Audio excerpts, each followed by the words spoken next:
Mon nom est Nicolas Boivin. Je suis professeur de fiscalité au département des sciences comptables de l'UQTR et cofondateur du site web fiscalitéuqtr.ca qui fait la promotion des ressources éducatives libres. On m'a demandé de produire une courte capsule vidéo rappelant les principaux rôles joués par la fiscalité dans un État moderne comme le nôtre et ses inévitables interrelations avec un projet de transition énergétique. Ça va comme suit.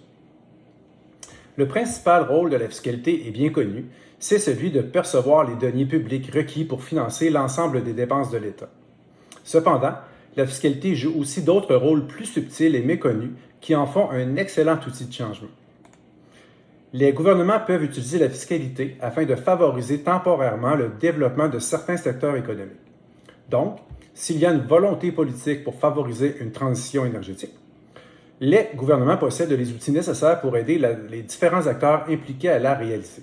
Par exemple, avec des crédits d'impôt favorisant l'achat de biens éco-responsables ou par des congés de taxes pour les entreprises impliquées dans une transition énergétique intégrée. Nos gouvernements doivent aussi s'assurer de maintenir une fiscalité compétitive par rapport à celle en vigueur chez nos voisins.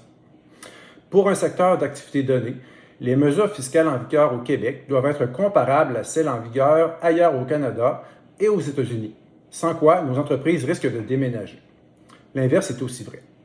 Donc, si le Québec agit à titre de leader et se dote d'incitatifs fiscaux favorisant la transition énergétique, il est fort probable que nous soyons un État attractif pour les entreprises émergentes et que plusieurs d'entre elles décident de s'installer au Québec.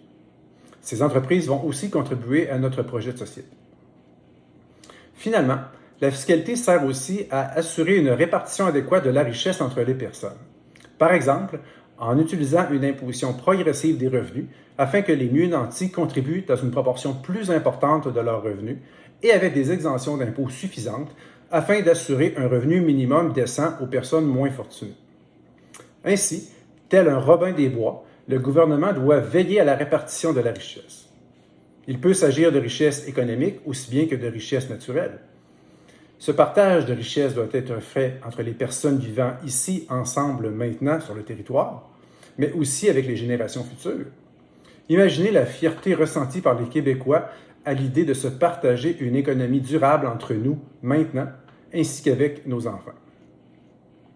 En conclusion, il faut savoir que la fiscalité englobe tous les outils économiques mis à la disposition des gouvernements. Ces derniers ont de multiples objectifs à atteindre. Tout est une question d'équilibre et de dosage, un vrai tour d'équilibriste. Mais ce n'est pas une raison pour ne pas agir. Les gouvernements peuvent choisir les politiques qu'ils vont prioriser. Elles sont motivées par une volonté politique de changement et ça fonctionne souvent. À titre d'exemple, dans le passé, certains États souhaitant voir augmenter le taux de natalité dans leur population ont mis en place des incitatifs fiscaux pour y arriver. Possiblement que chacun d'entre vous actuellement se dit qu'une telle mesure n'aurait aucun effet sur lui. Vous vous dites sûrement que de mettre un enfant au monde est la décision la plus personnelle qui soit et surtout que la mise en place d'incitatifs fiscaux n'influencerait aucunement votre décision. Et pourtant, de tels incitatifs fiscaux fonctionnent. Ils vont souvent avoir un impact sur les naissances à venir. Il faut donc croire que, collectivement, nous agissons de façon différente à nos croyances individuelles. Le comportement d'un État ne correspond pas à la somme des actions individuelles de ses citoyens.